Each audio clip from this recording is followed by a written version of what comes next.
Thank you for joining us today.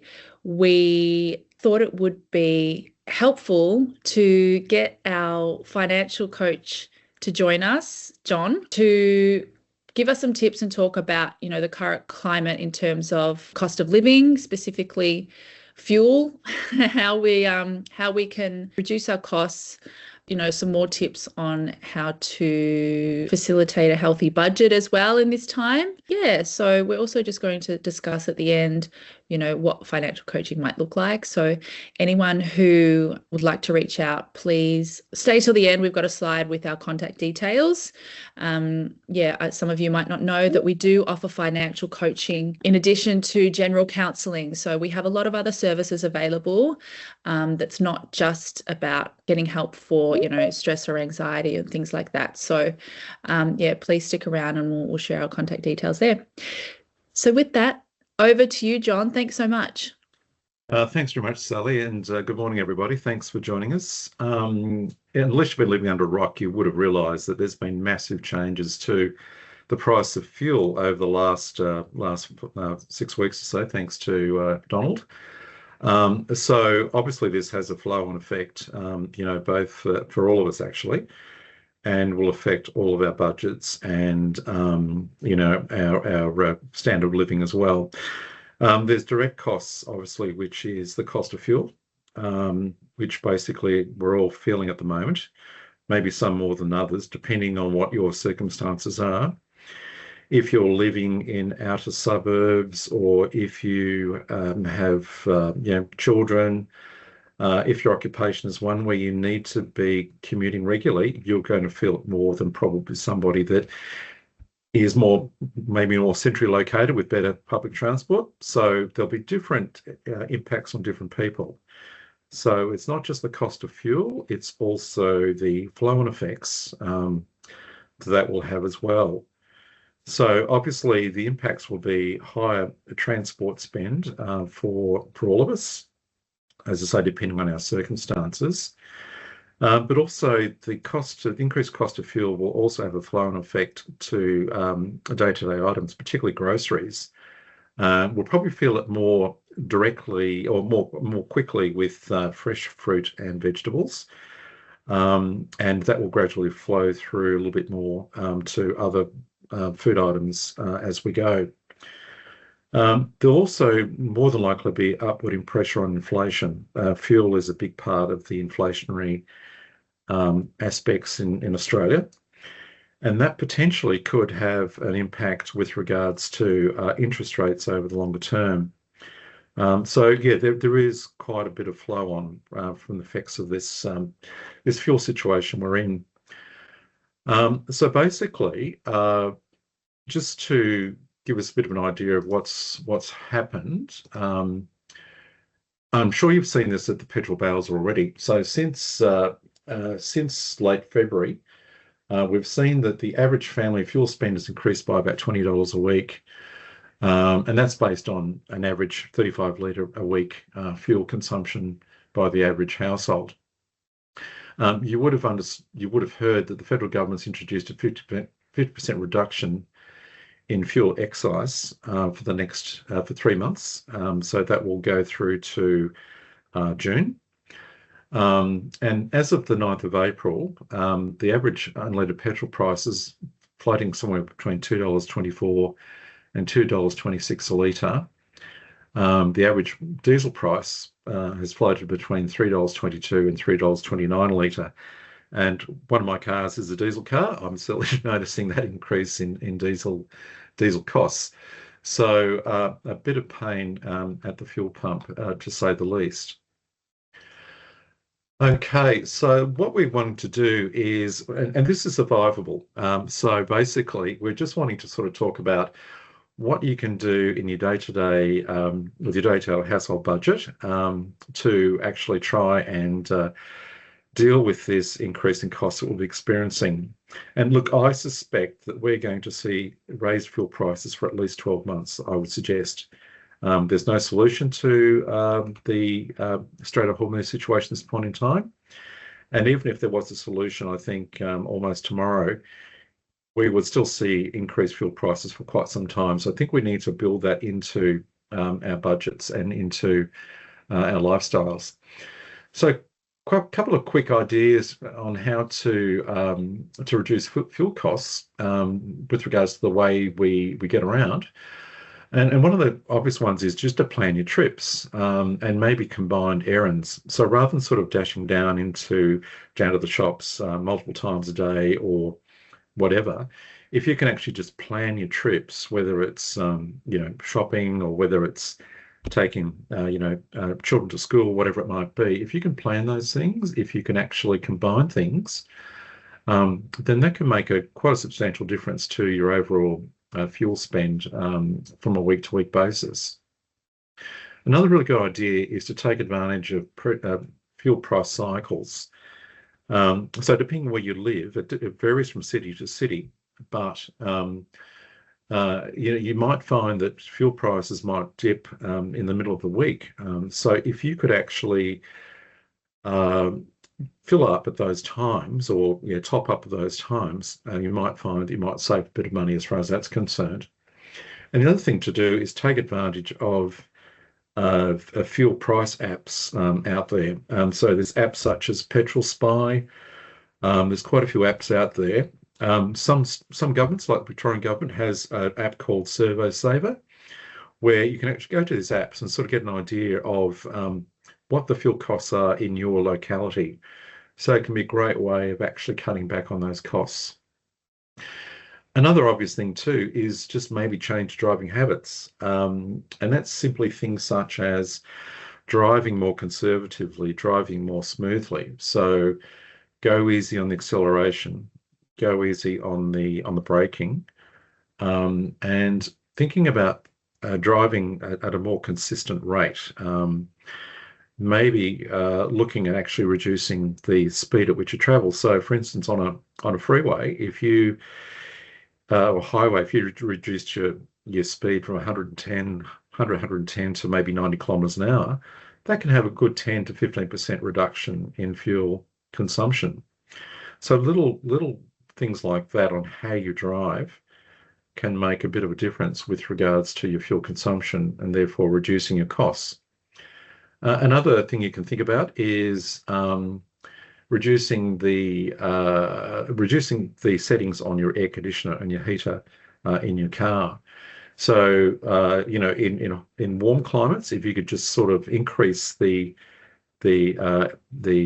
temperature setting of your air conditioner to a higher setting, or in a cooler climates on the cold days, reduce the heater setting that you set your system in your car. And again, a difference in temperature of 1 or 2 degrees can make a 10% difference in reduction with regards to the amount of energy that's consumed to power those air conditioner units. Another consideration is to making sure your tyre pressure is correct for your car. If your tyres are underinflated, that can substantially increase the friction that your car experiences on the road, and therefore also basically increases your fuel consumption. So just making sure that your car is tyres are properly inflated can make quite a difference as well. Another thing to think about is reducing any drag on your car, and particularly if you're doing a lot of highway driving, if you're traveling at high speeds. If you can actually remove items such as roof racks, other extraneous things that you might have attached to your car, that can have a positive impact with regards to reduced fuel consumption. And also, if you're carrying a lot of weight in the back of your car, you might have a utility, or you might have a station wagon with a lot of stuff in the back of it. If you can just remove any unnecessary items from the car, again, that can have a positive impact with regards to reduced fuel consumption. So a few quick wins there. Another couple of ideas of what you can do to reduce your travel exposure. Another idea is to consider maybe carpooling or a ride share to work. So what you might do with neighbours, colleagues, workmates, even if you sort of a day a week or 2 days a week adopted a carpooling strategy, again, that can have a significant impact on reducing your fuel consumption, both for you and for your colleagues as well. Another thing to consider is switching to public transport. So whether it's trains, trams, buses, really, really obviously a great way of reducing your fuel consumption. And also maybe even walking to work or cycling to work. These are great things you can do to potentially reduce your fuel consumption, and who knows, maybe improve your health and well-being as well. So a bit of an added bonus there as well. If you're in the market if you're looking at replacing a vehicle, then I strongly suggest you think about opting for fuel efficiency. So looking at smaller cars, cars with higher higher distance per litre of fuel. You might even want to consider a hybrid car as an option, or an EV, electric vehicle, as an option as well, if you're in the market for a new vehicle. Now, for some of you may have the opportunity to do some salary packaging with your employer, and you might be in a position to potentially salary package a car or a novated lease as part of your package. Electric vehicles at the moment, there's no FBT that's chargeable on FBT vehicles. So if you're in the market for an upgrade, and if you can salary package, there's really good both fuel saving and tax reasons to think about a novated lease as an option. Not a solution for everybody, but it is an option.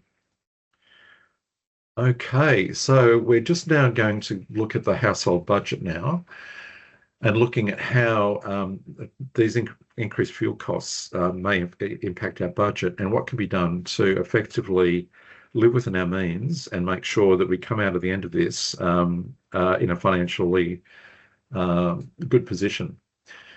So as far as household budget management is concerned, I'd suggest what you do is that you look at your fuel costs from your budget that you've had in the past. And I would suggest that you assume that your fuel costs are probably going to go up by at least maybe 10%, maybe a little bit more. And then you build that into your budget and work out, what that cost will be.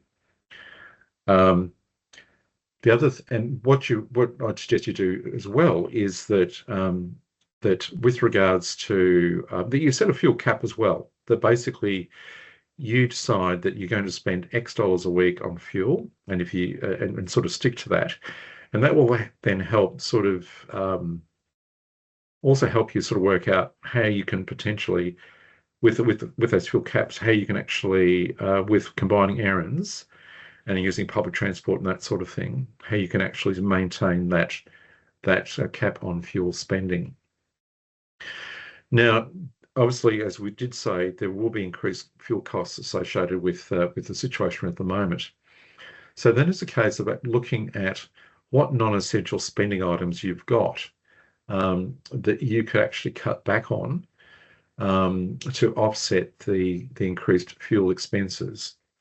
You'll have expenses that you don't have much control over. You'll have essential expenses such as rent, utilities, basic groceries, those sorts of things which you can't do much about. But there will be some items, I'm sure, that you can sort of look at cutting back on, and we'll cover that very shortly in a little bit more detail. The other thing too is to allow for a potential increase in grocery costs and mortgage costs. I'd suggest that we're probably fine that our groceries, our supermarket spend may go up maybe 10-15% into the future. And there could be increase in mortgage rates as well. So you may want to look at, what if mortgage rates went up by, another 0.25%, another 0.5% into the future? How will that impact your budget? And what can you do in your budget to offset those potential increases? Another important thing is to have a cost increase buffer. So if you can actually build a bit of savings, a bit of emergency funds in your overall financial situation to actually help you absorb these costs into the future. That would be a great thing to put in place.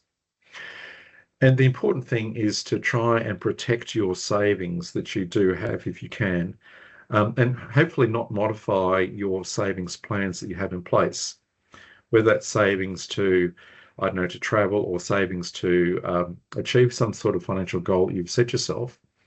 If you can try and protect that goal at the same time by making some adjustments in non-essential spending to mitigate the increase in fuel costs, well, that would be a really good strategy to adopt. And lastly, the important thing too is to whatever budget that you set up for yourselves, and whatever savings that you put you're trying to set aside, is to automate your banking system such that you automatically put money away for very important things such as your essential bills, your food, your fuel, and you're automatically putting money away for savings. And what we do with our clients in detail, we go through some banking strategies to make sure these things happen automatically. You don't get too involved in on a day-to-day basis.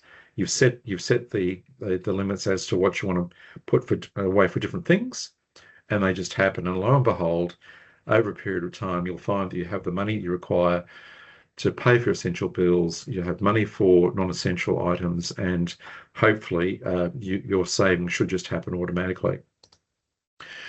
Okay, so just a few tips on reducing to manage the household budget, and these are the offsets we're talking about, things that you potentially might have some control over that you can actually cut back on to mitigate the increase in fuel costs. So some of the obvious things such as reviewing subscriptions, whether that's pay TV, music subscriptions, magazines, other memberships you might have. Having a look at those and maybe reducing one or two of those can have can make a substantial difference on a regular basis. So that's something that's within your power, I would suggest, that you can think about doing. The other obvious things are things such as entertainment and eating out. So whether it's takeaways you might buy, during the day, buying lunches every day, might be, coffees or teas that you buy on a daily basis, eating out. We're not saying cut it out. We're just saying that actually just maybe curb that. Maybe you don't buy lunch every day. Maybe you don't go to a restaurant every week. Maybe it's reducing the takeaways. Again, a bit of cutting here and there can make a substantial difference on a regular basis to mitigating those costs. Other things that you can look at are your groceries, and as I suggested before, we probably find that they will definitely go up into the future. So you might want to look at maybe switching to home brands rather than brands you're buying at the moment, potentially. Buying bulk, you can save substantial money buying bulk food items using a shopping list. Buying what you've decided that you wanted to buy rather than sort of just going down the shopping aisles and sort of just grabbing what happens to be there. And again, that can be a great way of saving some money, and plan your meals ahead of time. Again, a great way of saving money, and maybe cooking when you're cooking a meal, cooking for 2 or 3 meals, freezing them, and using those meals down the track. So a good tip to reduce some expenses there. As far as things such as snacks, soft drinks, and alcohol, just set weekly caps on what you spend on those sorts of things. And again, buy alcohol, drinks, what have you, at discounts at the various liquor outlets. As far as utilities are concerned, you have some power there to reduce those costs with regards to, particularly with heating and cooling, is adjusting the thermostat settings on your heaters and coolers. So again, With cooling systems, if you increase the temperature setting on your air conditioning by 1 or 2 degrees, you can save 10 to 15% on your cooling costs. And the same thing applies with heating. If you can reduce the heater setting by 1 or 2 degrees, again, you can actually save some funds, save some money. And typically with heating systems, ideally, heaters should be set at no more than 18 degrees. Wear a jumper rather than walking around the house in t-shirts. And as far as cooling systems are concerned, probably no more, not setting your cooling anything less than 24 degrees, 22 to 24 degrees should be sufficient. As far as washing clothes are concerned, wash with full loads as opposed to partial loads. And just review your providers. Just review your energy provider, your power, gas. Just shop around, and make sure that you're getting the best deal you can. There's a lot of compare websites out there where you can actually go to the websites to find out what the different deals are. Again, a great opportunity to save some money as far as that's concerned.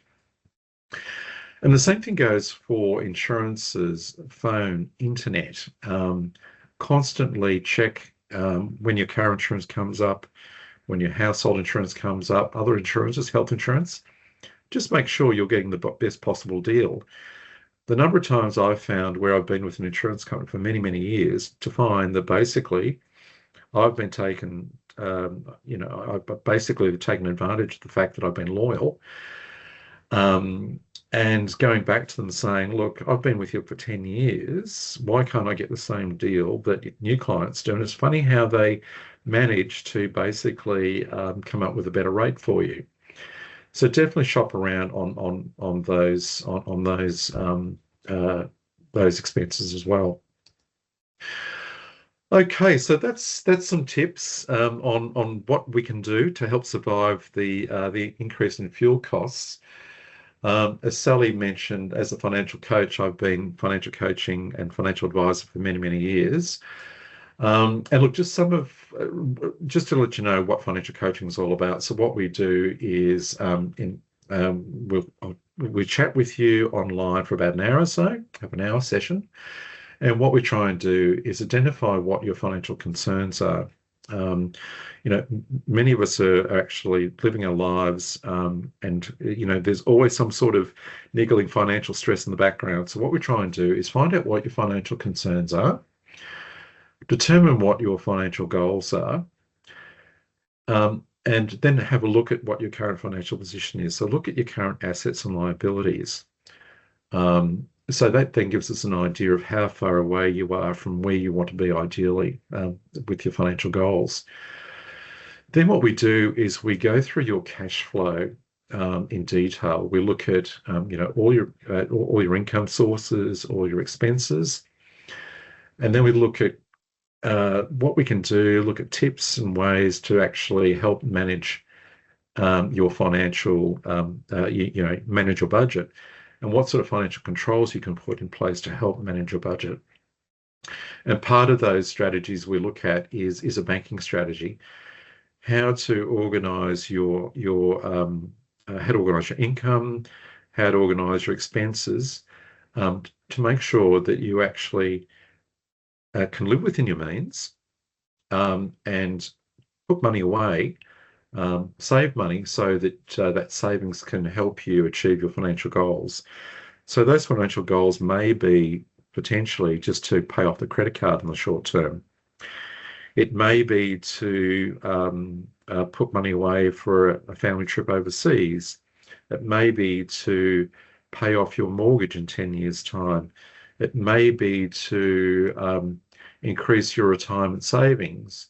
So irrespective of what your financial goals are, we can actually look at those and look at ways and means in which you can actually do that. And by having the right strategy in place, that can be done more simply, automatically, such that it's done in such a way that you can get on with life, not worrying about day-to-day financial how much is spent here and there, but you've got a system in place where it will happen automatically for you. So that's an important part of what we do. With our financial coaching as well, it's all about education, and we're here to help you understand what superannuation is all about and your choices with regards to superannuation. Over time, superannuation will become one of your biggest assets. So it's important, I believe, for you to understand what it's all about and how you can actually make the most of it. Another important thing that we help you with is to understand your options to help protect your life, your income, and your assets. So making sure that you have sufficient insurances to cover your, cars, houses, that sort of thing, but also make sure that that you cover your life, your physical well-being. So things such as income protection insurance, total and permanent disability insurance, life insurance, that sort of thing, and look at the interplay of that together with superannuation as well. And part of financial coaching is help you prepare a financial action plan to make sure that you can achieve the things you want to achieve. Financial, fuel increases or not, that you can still get to where you want to get to. So that's what it's all about. And as I said before, we do this over about an hour or so, and you have the opportunity to have follow-up sessions with us as well. Look, we use a lot of resources, a lot of tools and resources that could be beneficial for you. So we can actually help you look at budget planners, mortgage calculators, personal loan calculators. We also talk to clients about how they potentially could, live in retirement. So we can look at retirement calculators and those sorts of things. So it's all about education. It's all about giving you the knowledge so that you feel confident in being able to be successful financially, get through any difficulty you might have in the short term, but hopefully be in a position where you can go through life achieving what you want to achieve and having a balanced lifestyle. And that's it. Thanks, Sally. Thanks so much, John. If you could please just go to the last slide. Thank you so much. As John mentioned, we do offer financial counselling sessions through LeapWell EAP. You can utilise it the same. If you do have the app available, you can go on the app and book. Otherwise, you can give us a call or send us an email if you do want to take the opportunity to have some financial coaching sessions with John. Obviously it's there if you are struggling financially, but even if you just want to put a budget in place or, discuss your financial future, obviously you can use it for those things as well. So thank you so much, John. Very, very practical tips there. And thanks you everybody Ellie. For joining. We will, as always, be sharing the recording following the sessions. So please look out for that as well. And have a nice day. Thanks, John. everybody. Cheers. Bye-bye.